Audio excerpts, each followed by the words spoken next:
En la era de la información, necesitamos la mejor conectividad y acceder a ella desde cualquier lugar.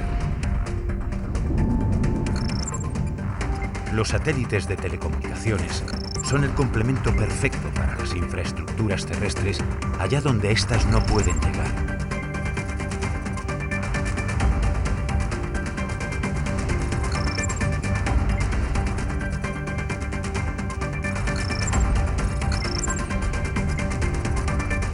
El rápido y sencillo despliegue de sus terminales permite ofrecer también conectividad en casos de emergencia. Las altas prestaciones de los satélites y de su segmento terreno permiten ofrecer servicios de alta capacidad, robustos y fiables.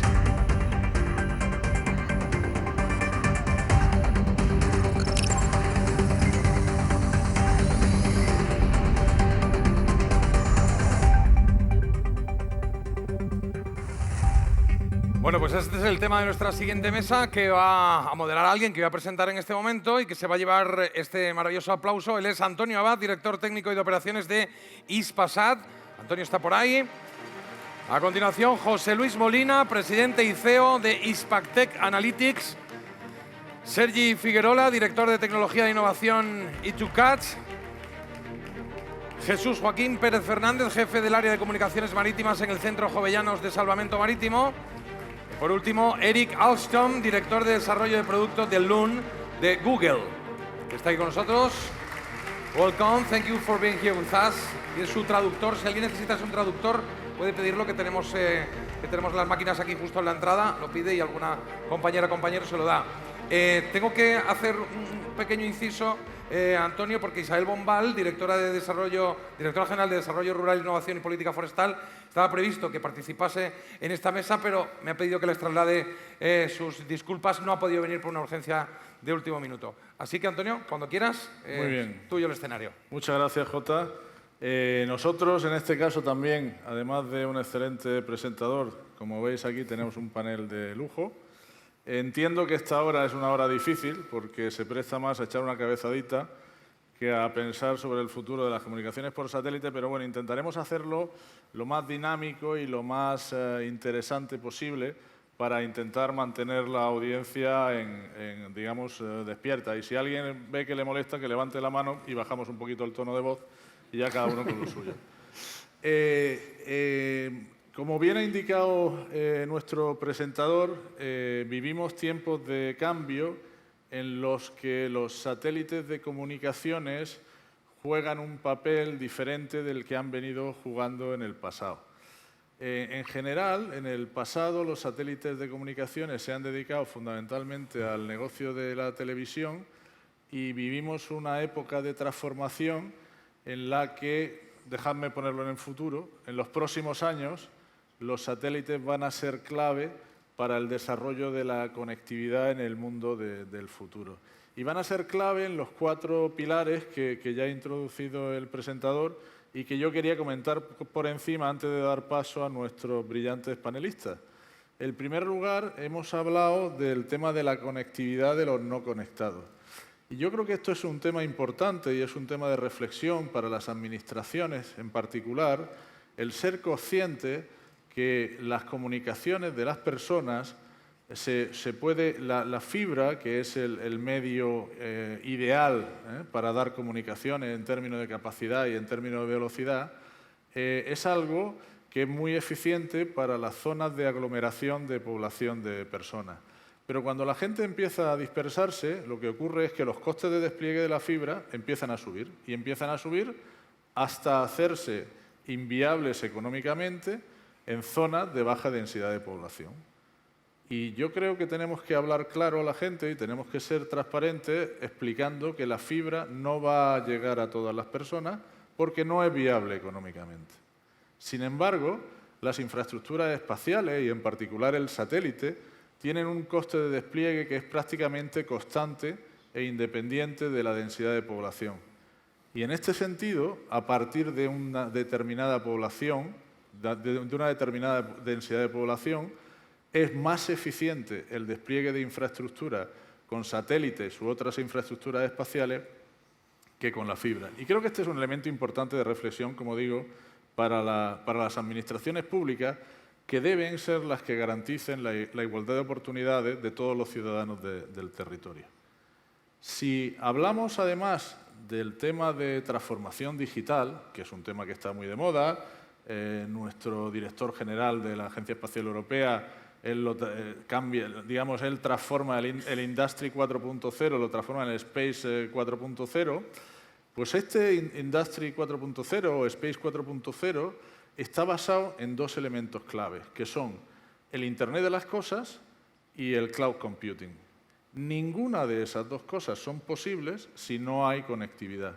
Y esa conectividad que requiere la transformación digital no es la conectividad que estábamos acostumbrados a hablar de la conectividad de las personas, es la conectividad de las máquinas. Y esa conectividad de las máquinas no ocurre donde están las personas, porque las máquinas las tenemos, y como lo veremos ahora cuando hablemos de la agricultura 4.0, no sé si existe el término, pero te lo regalo,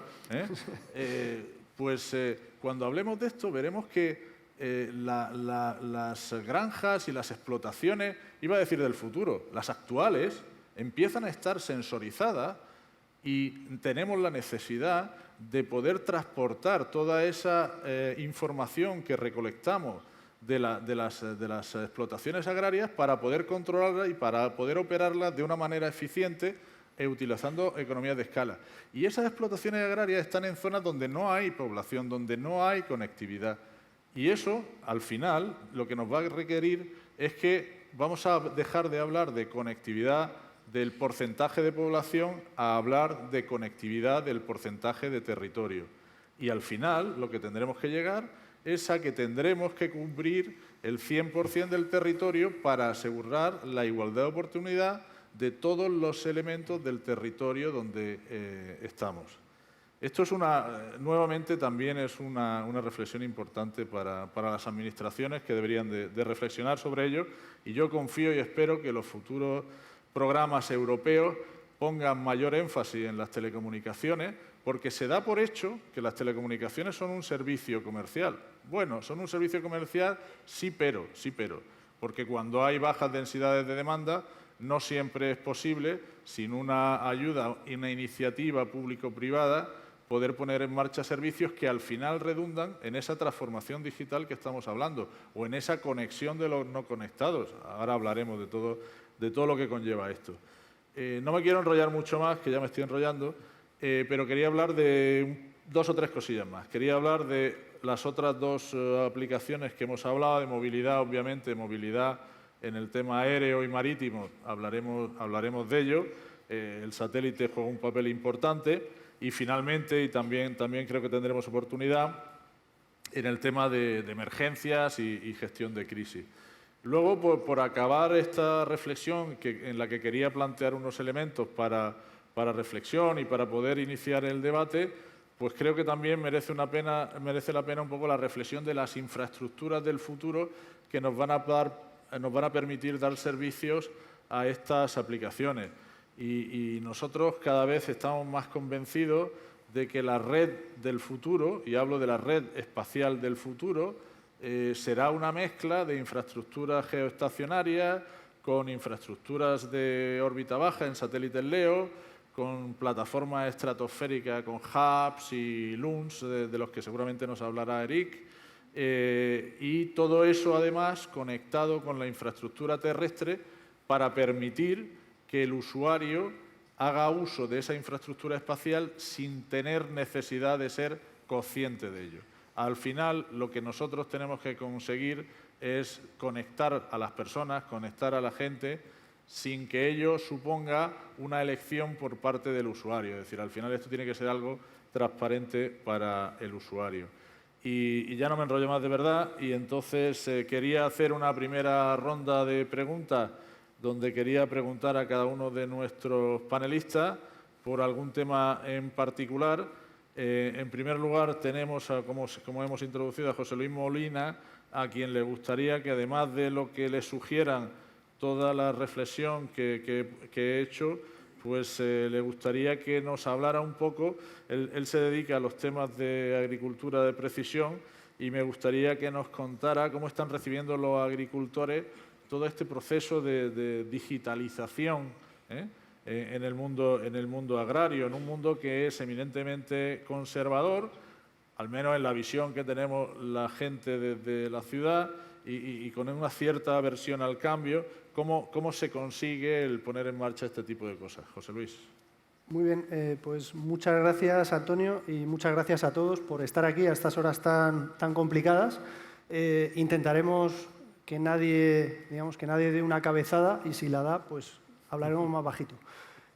Básicamente, y un poco por responder a tu pregunta, Antonio, yo diría que en primer lugar, un poco sobre las reflexiones que has hecho, a mí me encantaría que el próximo objetivo que nos planteemos como país, como continente, sea que el 100% de nuestro territorio tenga acceso a unas telecomunicaciones, digamos, más o menos completas. No hace falta que sean perfectas, no hace falta que sea a 1 gigabyte por segundo de velocidad, pero que tengamos conectividad y que sea un mensaje duro. Es decir, que un señor viva donde viva, desarrolle donde desarrolle sus actividades, digamos, tenga derecho a acceder a unas telecomunicaciones a un precio razonable, al mismo en entornos urbanos que en entornos rurales, porque las verdaderas autopistas de nuestro siglo, del siglo XXI, son las autopistas de los datos, no son los trenes de alta velocidad, ni las autovías, ni todo eso que hemos construido en los últimos años. Lo que de verdad genera exclusión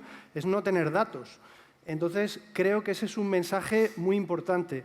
Y para llegar a ese objetivo tenemos que desprendernos de los prejuicios que han guiado en gran parte la política de telecomunicaciones, que se basan en tener fibra en cada esquina o que se basan en asociar la población al lugar donde están empadronados, asumiendo que las personas tienen una cadena que les ata a la vivienda donde están empadronados, cosa que no suele ocurrir. O sea, normalmente a la gente le gusta moverse, desarrolla actividades en el medio, y estamos hablando de actividades agrícolas, ganaderas, forestales, de actividades de turismo rural, actividades culturales y actividades de muchos tipos que se desarrollan en el medio, y necesitamos telecomunicaciones. Desde el punto de vista de cómo afecta esto de la digitalización al sector agro, yo un poco rompiendo una lanza en favor de este sector, si analizamos la evolución de productividad en los últimos 70 años, por ejemplo, del sector agro, y lo comparamos con otros sectores, como, no sé, el sector energético, por ejemplo, que producía una cosa que eran kilovatios hora y hoy siguen siendo kilovatios hora, bueno, pues veamos cómo han evolucionado los precios, las productividades y las calidades de los tomates o del trigo, y veamos cómo ha evolucionado pues, el kilovatio hora, por decir algo, ¿no? O me da igual, podemos coger cualquier otro producto. Lo que quiero decir es que el sector agro es un sector que a base de tecnología ha evolucionado en términos de productividades como prácticamente ninguno a nivel mundial. Digamos que a principios del siglo XX un agricultor producía comida para 3 o 4 o 5 personas. Hoy produce comida para 100 personas. Y la digitalización es un proceso que está llegando y que está calando a muchos niveles. En fin, yo invitaría a cualquiera a que conozca lo que están haciendo muchos agricultores en un país como España o en otras zonas del mundo, en Sudamérica, y que vean un poco, digamos, cómo está penetrando la tecnología digital y qué clase de ventajas aporta, que son muchas. Y yo creo que hay muchísima demanda estancada, muchísima demanda potencial, que si somos capaces de llevar telecomunicaciones al sector agro, seguro que va a acelerarse mucho esa digitalización y se van a generar grandes beneficios a todos los niveles. Y gracias. Muchas gracias por esta primera intervención. Sergi, la gente, cuando hablamos de 5G, la gente piensa que estamos hablando de un estándar de telefonía celular. ¿En qué medida representa el 5G una oportunidad para la integración, esta integración de todas las redes que hemos hablado, incluidas las satelitales y otras infraestructuras espaciales? Vale, muchas gracias, Antonio. Gracias a todos.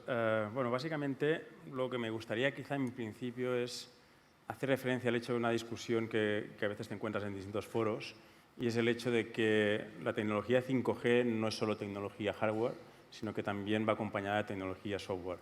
¿Qué me refiero con esto? Me refiero al hecho de que no solo estamos hablando de comunicaciones terrestres, sino que estas comunicaciones terrestres llevan servicios. Entonces, el gran reto que también tenemos es cómo somos capaces de orquestar un servicio entre infraestructuras terrestres y no terrestres. Es decir, que yo sea capaz de establecer, en un momento dado, quizá puede ser un enlace end-to-end o quizá pueda ser la movilidad de un servicio desde un punto a otro punto.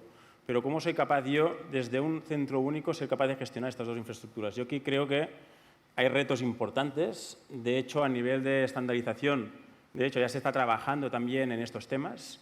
Digamos que a nivel de estándar 5G, a día de hoy, a la release 16, se está trabajando en la release 17, pero la 16 ya incluye temas de, por ejemplo, a nivel de backhauling, de comunicación terrestre no terrestre, cómo solucionas el tema de ya no solo mejorar las prestaciones, sino de integrar un core 5G del operador terrestre con la infraestructura satélite. Yo creo que esto ya es un avance.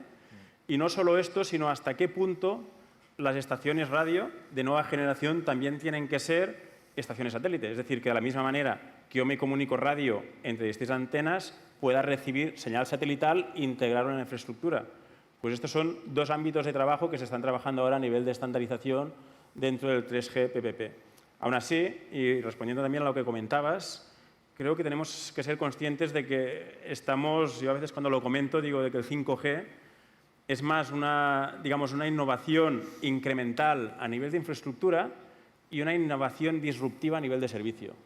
Esto lo estamos palpando en el nuevo, la nueva ola, la nueva oleada de aplicaciones que están surgiendo en distintos ámbitos. Hablamos ahora de agricultura, pero aquí tenemos salud, tenemos muchos otros ámbitos. Entonces, mi planteamiento es cómo esta nueva generación de aplicaciones, las cuales se están empezando a diseñar, van a alterar o no los servicios que se ofrecen en satélite, independientemente de la órbita que estemos. Pero básicamente aquí yo creo que nos encargaremos en retos ya no solo de capacidad, como comentábamos, ya no se trata de tener capacidad a este punto donde no hay cobertura, sino yo lo veo más de un servicio convergente, es decir, de mantener continuidad del servicio independientemente de donde esté, ya sea territorio rural, ya sea marítimo y ya sea pues, espacial de aviones. Entonces, cómo conseguimos esta convergencia yo creo que es muy importante y el estándar pues, está trabajando en ello. Muy bien, muchas gracias, Sergi. Nada. Jesús, ¿cómo mejoran las tareas de rescate en el mar con la disponibilidad de conectividad en todo momento? ¿Qué otras utilidades también tiene para los barcos y las tripulaciones contar con esta conectividad vía satélite? Claro, Antonio, cuando estabas buscando ponentes para la mesa, tratabas de buscar un usuario final y después alguien que estuviese aislado, estábamos hablando de entornos rurales, pero ¿qué hay más aislado que un barco a 6.000 kilómetros de tierra? Un barco es un centro de trabajo, es una oficina y también es un hogar. Es un hogar para los tripulantes que están ahí, hogar que necesita las mismas necesidades de comunicación que puede tener cualquier hogar nuestro. Esto es comunicaciones, internet y multimedia, entretenimiento, etcétera, etcétera. Y respecto a el primer caso de qué utilización tenemos nosotros como usuarios finales, esta mañana hemos hablado de Galileo, hemos hablado de EGNOS, hemos hablado de Meosar, Meteosar, hemos hablado de cantidad de elementos satelitarios en los que Salvamento Marítimo utiliza diariamente. Salvamento Marítimo es una agencia estatal joven, apenas tiene 25 años, lo hemos celebrado el año pasado y voy a darles dos datos nada más para que se hagan una... Por cierto, somos los que salimos en televisión con estos barquitos que van pintados de naranja y que ven ustedes posiblemente pues rescatando pateras, etcétera, etcétera. Voy a darles los datos y nada más me voy a quedar con esos dos datos. Nosotros tenemos la responsabilidad de 1,5 millones de kilómetros cuadrados, 3 veces la superficie de España. Somos 1.600 trabajadores y hemos rescatado y asistido a 350.000 personas en estos 25 años. Evidentemente, esto no lo podríamos haber hecho sin los satélites. En la Unión Internacional de Telecomunicaciones, en el Servicio Móvil Marítimo, nos ha asignado unos rangos de frecuencias, unas bandas de frecuencias en VHF, en onda media de 300 a 3.000 kHz y en onda corta de 3.000 a 30.000.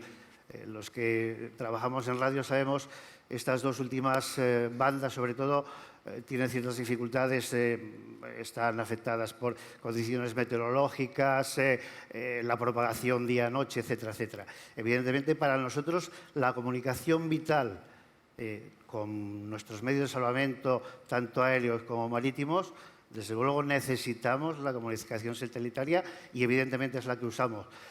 Y bueno, puedo hablar un poquito más también COSPARSAT. Aquí tenemos gente del INTA, etcétera, etcétera. Somos uno de los 38 países que participa en la organización COSPARSAT, de la que tenemos nuestro Maspalomas con una LEO y 2GEO, que colaboran precisamente, y siento dar el último dato, pero han ayudado también al rescate de 9.000 personas en estos 25 años. Muy bien, muchísimas gracias, Jesús. Para terminar, tenemos a Eric, al que nos gustaría que nos contara qué alternativas está considerando Google para llevar conectividad a los 4.000 millones o 4 billones de personas que aún carecen de conectividad en el mundo. Great. Well, thanks first of all for having me here. And I want to apologize in advance for my lack of fluency in Spanish.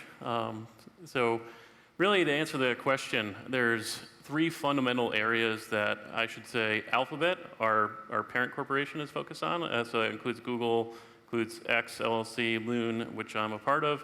But really, we're focused, number 1, on our products, number 2, on infrastructure, and number 3, on really creating seamless connectivity through our technology. So I think to touch on number 1 on the products, the 2 major challenges that we have with our products are over 50% of the content on the internet today is in English. So actually having localized content, not only like localized news, but actually localized for the language in the specific country and regions. Those are 2 fundamental things. And then really a part of the product as well, beyond the localization aspect, is just really how do we make them accessible across the world, and really focus on the user first. And that's really what we're getting at a root on a lot of our product development today. So then really second on the list is infrastructure. So Google today has world-class global infrastructure across our data centers, across our points of presence, across our fiber network terrestrially. And we're continuing to make billions of dollars in investments in this infrastructure to support cloud services. Really, this is going to be massive, massive compute, massive storage, as was talked earlier today on some of the panels and discussions. Really, this is core to, I think, where, while this all resides terrestrially, there's the application of how are we going to get all this data processed, how are we going to store it. I think this is something we really are investing a lot of time and effort in to support both stratospheric and HAPS and HAIL vehicles, as well as satellite networks. And then third, I'll talk about the technology. So aside from Loon, which I'll get to in a second, there's a lot of different connectivity plays that are going on at Google. We have Google Station, which is providing Wi-Fi connectivity across multiple markets. I think Philippines, Indonesia, Mexico, to name a few. So this is providing Wi-Fi point of presence access across like rail stations, hospitals, that sort of thing. So where public can be able to access the internet. Number 2, we have Edge packet processing core technology that basically is essentially enabling faster processing at the edge of the edge of where the traffic is actually being aggregated. So for like applications like YouTube, it's having caching at the edge of the network to improve latency and throughput. Beyond that, there's free space optics plays, both terrestrially and in the stratosphere, that we've been applying on numerous projects, including Loon. And I'll talk a little bit about Loon now. Loon, for those who don't know, is it's a stratospheric high-altitude pseudo-satellite. So think of it as a satellite that's being held up by a balloon, navigating via the winds, we have invested over the last 8 years in fleet automation software. So this is autonomous routing of our balloons from, say, our launch site in Puerto Rico, and then being able to route those balloons via the winds in the stratosphere to, say, service areas in South America. So that has been one of the main focuses of Loon, is on developing that fleet automation software. Beyond that is once you have the fleet, being able to bring it to the location it needs to serve, keep the platforms quasi-geostationary. We've also developed a lot of technology around network orchestration. So the routing of packets across the network from the terrestrial to the air to the space segments of a network, being able to optimize, plan, predict the routing of those packets. We seamlessly create mesh networks in the stratosphere and then be able to connect it via ground infrastructure. And we're able to reduce the cost of the amount of ground infrastructure we put in place by having this in place. And really a lot of Loon's achievements over the last several years have been, as Antonio was mentioning earlier, is in disaster relief and preparedness. So really what Loon has launched out of X, our R&D division within Google. And really what propelled that was we provided connectivity, it's 4G LTE, to users in both Peru and Puerto Rico.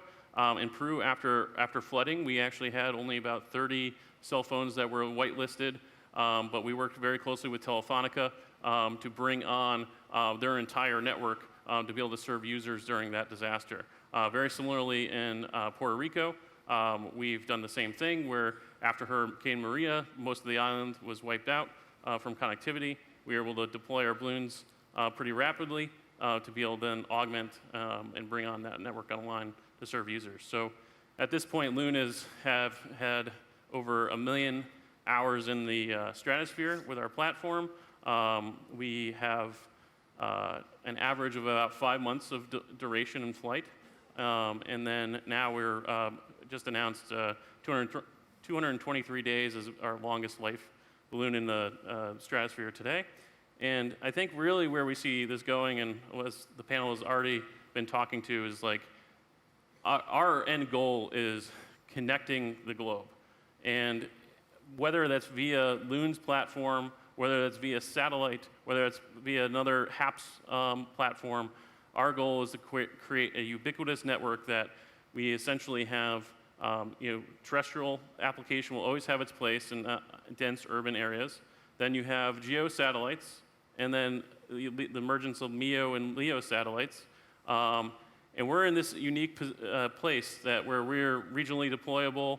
We're able to bring on basically rapidly prototype our technology and release and iterate at a much faster pace than LEO and GEO satellites. But it's definitely something that we look at the end of the day, creating this ubiquitous network that to the user would be abstracted from whether you're connected to a terrestrial cell tower, a Loon balloon, an Airbus Zephyr, or a LEO satellite, or a GEO satellite. It doesn't matter. That's really our goal of where we see connectivity leading today. Ok, muchas gracias, Eric. Ahora me gustaría hacer una ronda de preguntas en la que me gustaría que fuerais más rápidos en la intervención y pudierais participar varios ponentes en cada una de las preguntas. Y me gustaría empezar con una pregunta típica, pero que yo creo que es interesante, hablar de una sociedad sin Internet y de cuáles serían los riesgos de exclusión si no somos capaces de garantizar una conectividad de alta velocidad para todos los ciudadanos, como se ha comentado también, a un precio razonable. ¿Cómo cambia la vida de las personas con el acceso a Internet y cuáles son las dificultades que las personas pueden tener si no tienen esa conectividad? ¿Quién empieza? José Luis. Yo mismo. Sergi. Pues básicamente, es decir, entendiendo la conectividad o Internet en sí como lo planteas, esto va a devenir un servicio básico. Como servicio básico es un servicio el cual tienes que disponer independientemente de clase social o digamos de cuáles sean tus capacidades económicas en este momento. Aún así, me gustaría hacer referencia a la frase que se hizo que se lanzó en el último Mobile World Congress por parte de la Comisión Europea, y era donde los Estados miembros tenían que empezar a pensar con las infraestructuras 5G como infraestructuras críticas de país. Entonces te das cuenta de decir, cuando esto ya lo trasladas a nivel quizá también satélite, porque ya es una convergencia global, ya entiendes de que tiene que ser una infraestructura que ya no solo tienes que dar acceso, sino que debes cubrir todos los tipos de servicios a que ellas pues esté subeditada.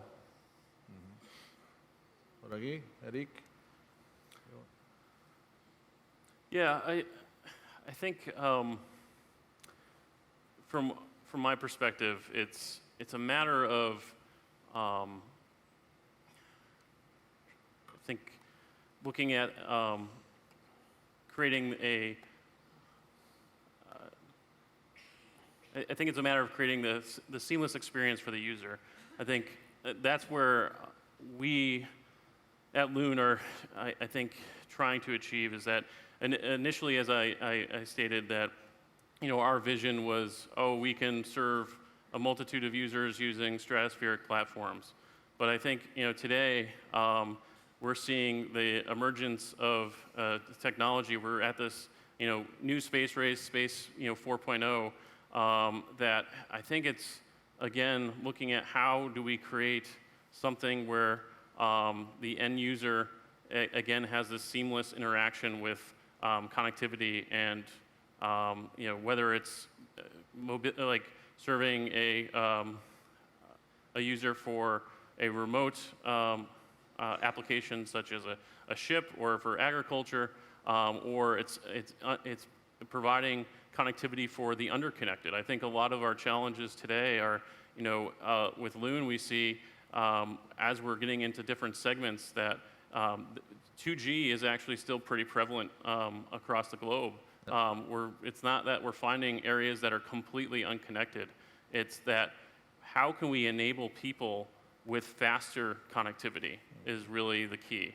And I think that's where being able to have people that have access to this information, I think I think that's the key element, is that without, like, I think about it when I was growing up, the internet was really just starting, and a lot of the information that I learned was, via like encyclopedias that were really out of date, and we have to think about like users that are in unconnected areas that, having the most relevant information in front of them, and that's why I even talked about Google's products being more localized to, it's something that like even I see in my own newsfeed today of like, this is kind of more national news or international news, whereas like kind of the local information that where I can start to figure out how to make more of a difference across the world in my own community. So.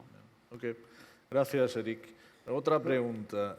Tú querías, perdón. No, cuando hablamos de usuarios de Internet, hablamos de gente que navega, de gente que compra, de gente que vende, de gente que utiliza el Internet de las cosas para determinados trabajos. Pero vamos, yo tengo un ejemplo que, vamos, si me lo permitís, yo tengo, como siempre, un adolescente en casa, como muchos de nosotros, aficionado a los Warcraft y todas estas cosas, y un día me dice, me voy a comprar una espada de Juego de Tronos, no sé qué, y dice, ¿dónde la compras? Y me dice, pues en una página que se llama Aceros de Hispania. Bueno, le miré como si me había pedido la tarjeta, como no, la compramos, etcétera, etcétera, y bueno, pues un día me encuentro en un digital una noticia sobre Aceros Hispania. Aceros Hispania, si ustedes meten en Google cuchillos, la primera o la segunda llamada van a encontrar Aceros Hispania. Aceros Hispania es una tienda online que se lleva desde un pueblo de Teruel de apenas 540 habitantes. Y no empezó cuando teníamos 4G, ni 3G, ni teníamos banda ancha. O sea, a veces necesitamos conectividad, pero necesitamos algo más que conectividad. Podemos poner toda la conectividad que queramos en el mundo rural, Internet de las cosas, todo lo que queramos, pero necesitamos algo más que esto, creo. Tengo otro ejemplo muy rápido, Barravés. Soy aficionado a la montaña, escalada, etcétera, etcétera. Hacíamos excursiones, en mi época joven, a Benasque, Huesca, perdido en mitad del Pirineo. Había dos hermanos, tenían una tienda de venta normal de montaña, muy especializada, bien es cierto, Llegó el momento de Internet, llegó el momento de salir al mercado de la venta online, montaron su plataforma online. Estoy hablando de finales de los 90, año 2000, con todas las dificultades que suponía aquello, tecnológicas, operativas, todo lo que quieran. Bueno, es el día de hoy, siguen funcionando, son punteros en la venta de estos productos. O sea que creo que es algo más que tener conectividad. Creo, nos falta aquí la directora general de Medio Rural, que posiblemente nos hubiese dado alguna pista sobre esto. Pero bueno, creo que es algo más que esto. Muy bien, muchas gracias. Déjame añadir una cosa. Antonio. Sí, no. Se trata de eso, de que O sea, vamos, totalmente de acuerdo en que hacen falta más cosas. Aún así, volviendo un poco al planteamiento que tú hacías, Antonio, de ¿podríamos imaginar un mundo sin Internet? Yo creo que no.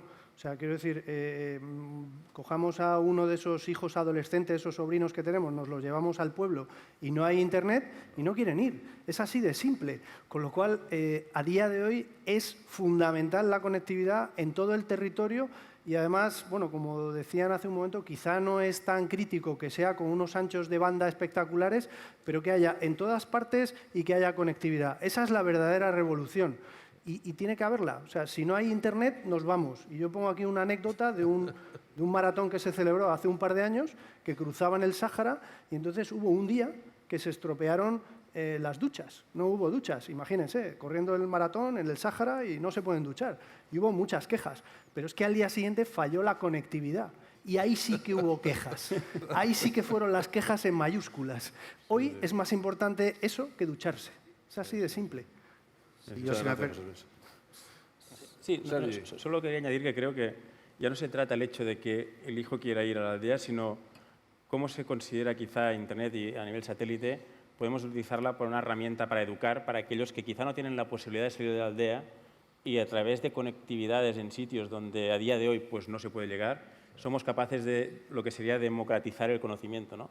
De la misma manera que nosotros podemos acceder, darle las mismas posibilidades a aquella gente pues, que no dispone de la infraestructura para poder acceder y que a partir de aquí, a partir del conocimiento, pues quizá puedan evolucionar o tener nuevas oportunidades. Sí, yo, al hilo de lo que decía José Luis, y ahí se lo comentaba Antonio, en los estudios que estamos haciendo en las facultades de náutica de Europa para tratar de orientar a los futuros marinos, etcétera, etcétera, para ellos es prioritario la conectividad, hasta el punto de ponerlo incluso por encima de las condiciones económicas que le puede ofrecer una naviera o un determinado barco. Ellos no consideran viable estar aislados 5 o 6 días y no actualizar su Facebook, su Instagram, etcétera, etcétera. Entonces, sí, realmente lo que nos viene necesitamos conectividad. Eric. Yeah, and I think from our perspective is, one of the things I didn't mention is in development of our products, and as I was mentioning with like a lot of applications that exist today, like in terms of infrastructure that's in place to, like for 2G and 3G networks, we're finding is actually optimizing like our applications for offline use and actually optimizing them for like 2G or some low throughput connectivity is really kind of one of the major plays that we're focusing on as well, because that's really these we're seeing like YouTube as a major source of people watching more so than TV in a lot of cases. I think looking at, as you mentioned, like social media, how do we actually make the applications way more lightweight so they're like using less data and bandwidth? I think that's really the key. I think even as you're serving these markets and for ships and also in agriculture as well. Gracias. Habéis dicho un par de cosas que me parecen interesantes para continuar la discusión. Una es referida a la necesidad de conectividad en todo momento. ¿Creéis que esa demanda de conectividad, porque es un tema que se está trabajando ahora mucho en movilidad, la conectividad en movilidad, es necesario o hay una demanda realmente para esa conectividad cuando vamos en un avión, cuando vamos en un coche, cuando vamos en un tren, o es un producto de lujo? ¿Qué pensáis en relación con esta conectividad en movilidad, ¿no? Pues yo creo que ha cambiado a lo largo de los años. Pues yo recuerdo cuando hace 10 años se hablaba de la conectividad en aviones y decían, no, hombre, no, yo no quiero conectividad en los aviones, Ya bastante tengo con que me suene el móvil. Afortunadamente, cuando voy en el avión ya no me suena el móvil. ¿Seguimos pensando así o hemos cambiado la manera de pensar en relación con la necesidad de conectarnos en todo momento? Bueno, yo pienso que esto es muy fácil de hacer la prueba. O sea, el experimento sociológico está claro. Probemos en un avión a regalar Internet y vamos a ver quién mantiene el teléfono apagado. Pero ya digo, la prueba es evidente, ¿eh? O sea, es muy fácil. Aunque soy moderador y no debería entender, voy a matizar Internet de calidad, ¿eh? Porque hoy día hay un producto de Internet que es ese que no funciona y entonces, bueno, la verdad es que te entretiene el vuelo, porque en un vuelo de 12 horas te tiras 6 horas viendo si tienes conexión. Bueno, pues te oyes medio vuelo, bien. Pero bueno, no quería eso, perdón. No sé si algún comentario más sobre el tema de conectividad. Sí, bueno, yo creo que es un tema que es claro que hay demanda potencial y que es una cuestión de ponerlo a prueba. O sea, se hacen muchos estudios de es que el territorio en tales zonas es que no hay demanda. ¿Hemos probado a que haya servicio y vemos si hay demanda? Es que si no probamos a dar servicio no hay demanda. Claro, normal, es la pregunta que se autorresponde. Aún así te diría que creo que estamos llevando la conectividad y la movilidad a un punto casi adictivo. Es decir, estaba leyendo el otro día un estudio y creo que ponían de qué ejemplo es una media de más de 500 veces al día la gente chequea el WhatsApp. Entonces te das cuenta de que estamos constantemente esperando algo o adictos a ver qué está sucediendo y te das cuenta de que es constante el hecho de mirar, chequear, como decía antes el compañero, pues Facebook o Instagram o Twitter o lo que sea, ¿no? Nuevamente no me resisto a intervenir. Hay una cosa que yo echo mucho de menos y eran las tertulias de amigos, cuando antes estabas con los amigos y empezabas a discutir cuándo había ganado la última Copa al Madrid. No, pues en el 64, no tengo ni idea y se nota inmediato que no tengo ni idea de fútbol, ¿no?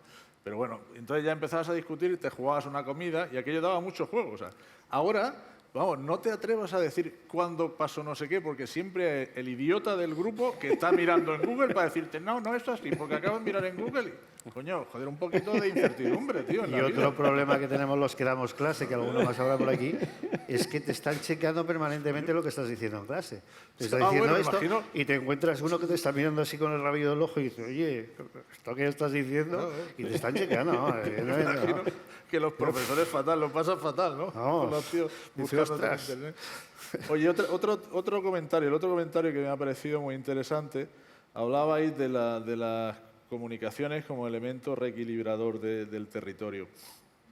A mí hay una cosa que me gusta mucho discutir, que es sobre el tema del movimiento demográfico de la ciudad al campo, o sea, del campo a la ciudad. O sea, parece un poco increíble que todavía, pues eso, 200 y pico años después de la primera revolución industrial, sigamos hablando de migraciones del campo a la ciudad. ¿No pensáis vosotros que las comunicaciones pueden ser un elemento, y bueno, y se sigue hablando de esta tendencia, ¿no pensáis que las comunicaciones pueden ser un elemento que revierta esta tendencia?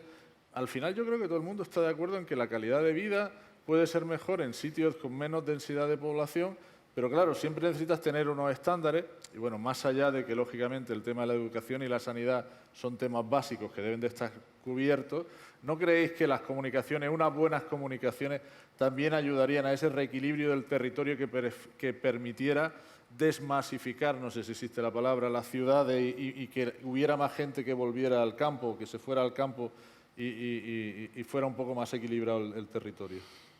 Bueno, yo creo que la tendencia mundial ya no es a las ciudades, sino a las macrociudades. Sí, eso no lo digo yo, lo dicen todos los estudios. Si bien, y es más, cuando hablamos de equilibrar el campo con telecomunicaciones, mi percepción es que el sector agrario y ganadero hace años que se lleva divorciando del mundo rural. Y me explico. A día de hoy ya tenemos en España y en otros muchos países muchos agricultores que viven en una ciudad, pero son agricultores o ganaderos.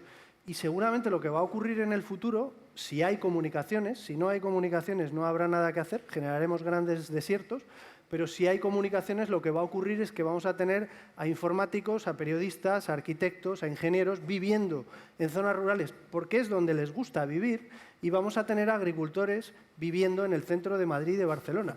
O sea, a día de hoy ya ocurre. O sea, quiero decir que no estoy hablando de ninguna distopía, ni me he visto la serie Years and Years y me he venido arriba. O sea, eso ya ocurre.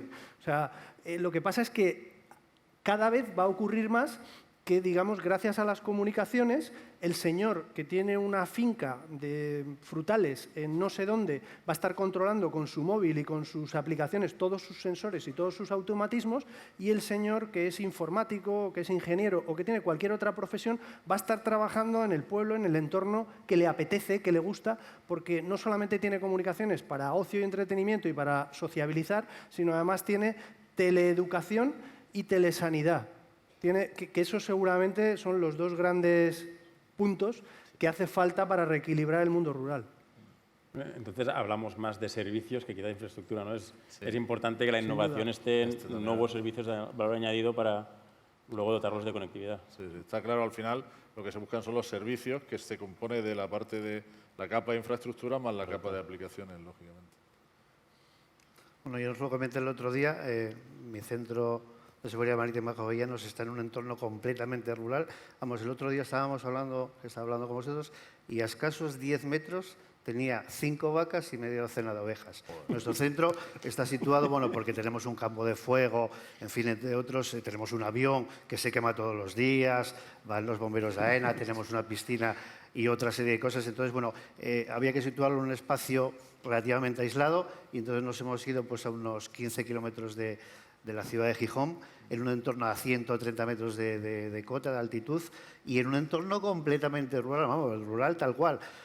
Dentro, entras de puertas para adentro y tienes la realidad virtual, realidad aumentada, simuladores. Tenemos una red de simuladores europea que participamos 8 centros y cuando nos visitan, no hacen más que mirar por la ventana, porque vamos, dicen, esto es un lujo que tenéis. Claro, nos viene alguien de Chalmers ahí en Suecia, en mitad de Göteborg, y nosotros estamos allí, que te asomas y tienes ver, vamos, no creo, ¿por qué no hay ingenierías? O bueno, sí las hay. ¿Por qué no puede haber una ingeniería en mitad del campo? ¿Por qué no? Si claro. Tenemos conectividad, teniendo conectividad tenemos trabajo, podemos irnos a cualquier lado. En la medida que tengas esa conectividad, yo creo que eso es una de las soluciones, como dice José Luis. Bueno, aunque invirtamos al final hablamos de reequilibrar territorio. Quiero decir que al final, oye, si la gente del campo le gusta irse a la ciudad, pues tampoco está mal, ¿eh? O sea, alguien tiene que amortizar también las cafeterías. Por cierto, ¿no? y perdona, a veces colaboramos hasta con el ganadero que tenemos al lado, porque tenemos justo donde los simuladores de navegación, pues las ovejas insisten en pasar para el otro lado porque está la hierba más fresca y entonces de vez en cuando somos 51 trabajando allí, de vez en cuando encontramos a alguien que está tirando de la oveja para que vuelva otra vez para adentro. Y también le echamos una mano al ganadero. Bueno, oye, nos estamos acercando hacia el final y no quería dejar de hacer una pregunta que creo que es una oportunidad para todos nosotros y es, hablando de todos estos temas de la conectividad de las personas, hablando de la digitalización, de todas las ventajas que implica, todos estos son temas que tienen un amplio alcance social y político. Yo creo que, o me gustaría que comentarais ahora, que tuvierais la oportunidad de comentar, cómo creéis que la Administración debería impulsar el tema de la digitalización y el tema de la conectividad de las personas. Yo creo que también es importante que contemos cuáles son las acciones que creemos que demandamos de la Administración. ¿Por dónde empezamos? Bueno, estamos en un momento delicado para expresar opiniones sobre las administraciones, pero bueno... No, yo no he dicho que digamos si son buenas o malas, que hagamos la carta a los reyes. Sí. Siempre serán buenas, siempre, sean las que sean. Creo que es fundamental ligar las telecomunicaciones a las personas, no tanto a los territorios. Digamos, todo lo que sea territorializar las políticas en términos de comunicaciones, de infraestructuras, de servicios, va en la línea equivocada, en mi opinión. Y creo que, digamos, cuando hablábamos antes de proporcionar comunicaciones, digamos, universales para todo el territorio, en toda España, en toda Europa, creo que esa tiene que ser la línea. Y, por supuesto, hay que desarrollar servicios y hay que transmitir un mensaje, yo creo, muy alineado con los tiempos, de que la digitalización y las nuevas tecnologías vienen para acoplarse a nuestras capacidades como personas. O sea, no pensemos en distopías futuristas de máquinas contra personas. Es al revés. Si lo que vamos es hacia un mundo en el que vamos al concepto de concepto griego de centauro, de cabeza de hombre, cuerpo de caballo. Bueno, pues sí, es que es eso, es interioricemos las nuevas tecnologías, las nuevas capacidades de la digitalización y de las comunicaciones y seamos más eficientes, más productivos, más felices, por cierto, y cumplamos con los objetivos que nos hemos marcado de desarrollo sostenible y de muchos otros aspectos para el planeta, no luchando entre hombres y tecnología, sino acoplándonos. Y la formación ahí, desde luego, es fundamental. Bueno, quizá voy a ser un poco crítico en este tema. Yo creo que a nivel de país todavía no somos conscientes de que la transformación es digital. Es decir, yo creo que vamos poco retrasados, aparte de que la inversión en innovación y I+D, que es mi campo básicamente al que pertenezco, pues es como podríamos utilizar la palabra en inglés de peanuts, porque al final es poquita cosa, que difícilmente te puedes focalizar en lo que se invierte a nivel de I+D aquí, sino que te vas a Europa. Pero un tema importante, por ejemplo, y cuando te digo esta transformación digital, es de que yo sin duda creo que hay industrias muy potentes en España.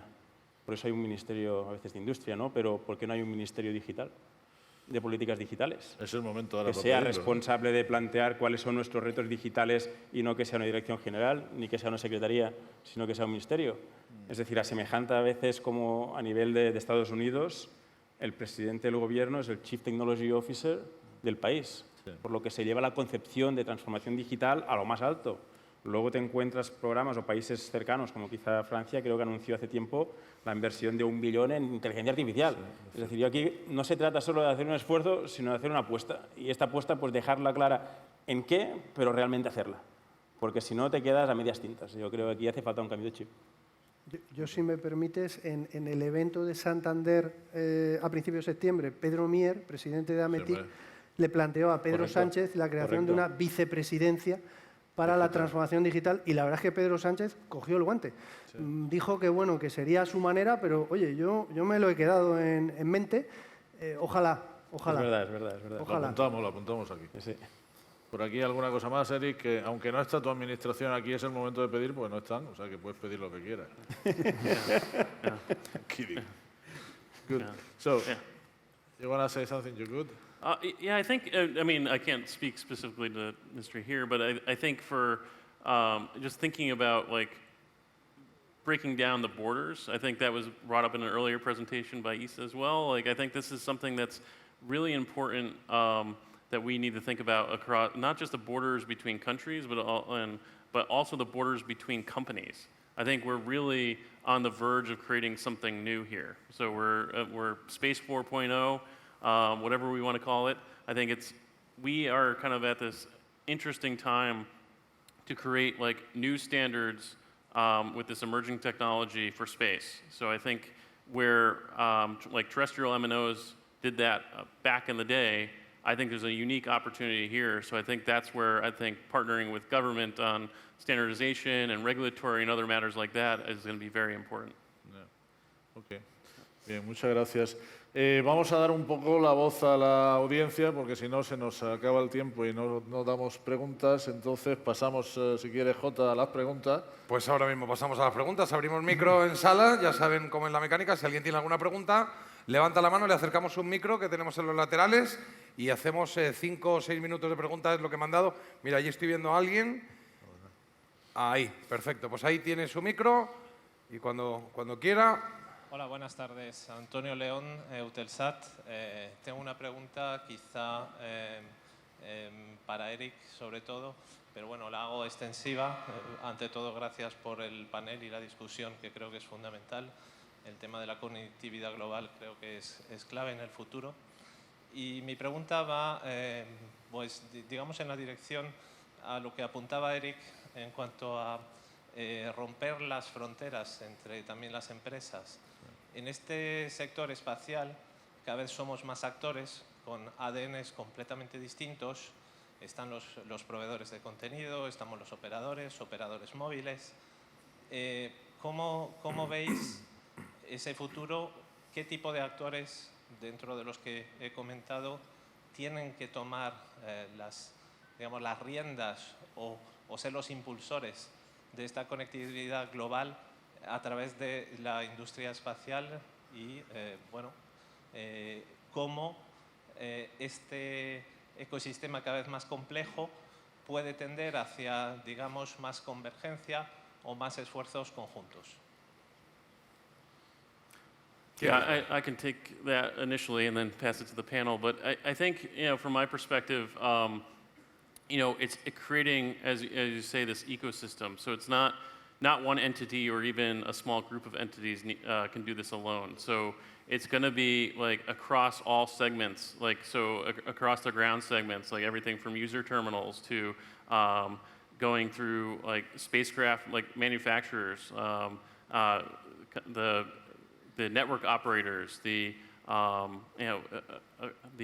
gateway antenna manufacturers, and then getting into government entities as well. I think there's going to be looking at how do you create the right partnerships where you build this ecosystem together. So as I was alluding to earlier, is that you want to have something that's like seamless, that like as a user, that it doesn't matter what you're being served from, I think where we need to like really strive to is that there's a place for all this technology. There's always going to be a place for terrestrial cell towers, especially in urban markets. There's going to be a space for geostationary satellites and LEO satellites and HAPS. I think and they all have their own unique pros and cons. And I think being able to adapt this ecosystem to like specific use cases for users, like in mobility, whether it's for aircraft or for maritime. I think it's going to be important for us to identify like key players across the industry and collaborate with folks like ESA to help bring a lot of this together. Because otherwise, I think if we try to go out alone, or even some of us alone, I think we're going to definitely go down a path where it's not the best experience for the end user. Si me permitís intervenir un momentín. Sobre este tema hay una visión que estamos colaborando con la Agencia Espacial Europea, y está por ahí Xavi Lobau, que a mí me gusta mucho, que es la que se está desarrollando en el programa Hydron, y la visión que se quiere implementar es una red óptica espacial que integre todas las capacidades de satélites geoestacionarios, satélites en órbita LEO y hubs, plataformas estratosféricas, que permita interconectar toda esta infraestructura, a su vez permita esa interconexión de la infraestructura espacial con la infraestructura terrestre, y a la vez permita la integración de diferentes operadores en esa infraestructura óptica. A mí me gusta llamarlo eso el ARPANET del espacio, porque al final lo que estamos pensando es en construir un nuevo ARPANET, pero en el espacio, en el que al final se integren distintas infraestructuras de distintos proveedores de manera transparente para el usuario. Y yo siempre pongo el ejemplo de que el uso futuro de esa infraestructura es que tú puedas retransmitir con tu teléfono celular, puedas retransmitir un partido desde el Bernabéu a todos los hogares de Estados Unidos, del Real Madrid contra el Galaxy de Los Ángeles, y puedas retransmitir el partido desde tu teléfono celular. De manera que la señal tú la recibes con tu teléfono, entra en la red celular, de la red celular pasará a la red fija, cruzará el Atlántico por un cable, llegará a una gateway en Estados Unidos, esa gateway lo subirá a un satélite y ese satélite lo difundirá en los hogares. Y habrá gente que lo recibirá directamente a través de DTH con su antena en casa, habrá gente que lo recibirá a través de un cable, del cable, con las cabeceras de cable que reciban eso, y habrá gente que lo recibirá por vía aérea con un repetidor aéreo. Todo eso es lo que tenemos que conseguir, que al final lo que demos es servicio de conectividad y no tecnología. O sea, al final el usuario lo que quiere son soluciones y no tecnologías. Perdón. Muy bien. ¿Alguna pregunta más? Sí, aquí tenemos la pregunta y un micro. Perfecto. Sí. Iba a decir por alusiones, Antonio. Iba a decir, no, gracias por las referencias. Quería incidir sobre la respuesta que ha dado Eric a la pregunta anterior. Y es preguntar qué papel podía tener Alphabet o Google o Loon en acelerar, en catalizar esta transformación. O sea, Alphabet es una empresa muy poderosa económicamente y que tiene unos objetivos claros de progresar en el tema de la conectividad y de dar conectividad a la gente, ¿qué papel podía tener en concreto en iniciativas de integración del satélite con las redes celulares terrestres o con plataformas estratosféricas? Yeah. I think there's a couple of fronts that, actually I should say more than a couple. Really, I think it's a matter of, number one is standardization. I think there's a lot of opportunity for Google to lead the way in standardizing it so there's a competitive landscape. I think it's very important, as Sergey was mentioning earlier about like 3GPP, I think Google has been very actively involved in that for a number of years. Loon has actually just recently joined as well. So I think developing and aligning on standards for new Space 4.0, I think, is something where Alphabet could take a big lead on. And I think beyond that is the technology. I think there's a lot of technology I think we've developed that, for instance, on Loon, it actually has its roots in when Google was building its own low Earth orbiting satellite constellation. We also had our own internal high altitude, long endurance vehicle project. Both those projects have now since been shelved, but we have this network orchestration platform that operates Loon's production network today across Peru and Kenya that we announced a partnership last year. We're collaborating with Telesat on designing and customizing our software to operate their LEO constellation. We've also recently collaborated with SoftBank, who has invested in Loon, on HAPS Mobile and their high altitude, long endurance vehicle. I think there's an opportunity for us for this network orchestration software with a lot of different partners together to be able to create this ecosystem that, as I was mentioning, creating this seamless connectivity for the end user and determining like whether it's terrestrial, whether it's HAPS of some form, it could be Loon balloons and could be a multitude of HALE vehicles, it could be LEO satellite, MEO satellite, GEO satellite. I think where we can really drive this is creating this ecosystem and partnering across the industry to enable a lot of this technology to be developed and release and iterate as quickly as possible. ¿Nos da tiempo más o no?